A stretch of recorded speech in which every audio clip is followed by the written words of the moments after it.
বাংলাদেশের শ্রেষ্ঠ ব্যাংকে পরিণত হয়েছিল। গ্লোবাল অ্যাওয়ার্ড একমাত্র ব্যাংক পরপর 5 বার পেয়েছিল। এটার নাম হচ্ছে বাংলাদেশ ইসলামী ব্যাংক বাংলাদেশ লিমিটেড। আমিও সৌভাগ্যক্রমে এই ব্যাংকের একজন পরিচালক ছিলাম 6টি বছর। ভিতর থেকে ব্যাংকটাকে দেখার আমার সুযোগ হয়েছে। কি সম্ভাবনার একটা ব্যাংক, যেই ব্যাংক আমাদের বৈদেশিক মুদ্রা শতকরা 34% একাই নিজে সংগ্রহ করত। সারা ব্যবসা সেক্টরের 32% নিয়ন্ত্রণ করত। ঘরে ঘরে জনে জনে তার সেবা পৌঁছে দিয়েছিল। সেই ব্যাংকটাকে টাকা লেলিয়ে দিল শেখ হাসিনা। শেখ হাসিনা এবং টাকার মিলে ব্যাংকটাকে প্রায় শেষ করে দিল।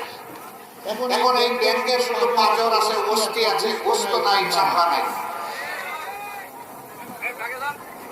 শুধু ইসলামী ব্যাংক নয়, ইসলামী ব্যাংকের উপর আঘাত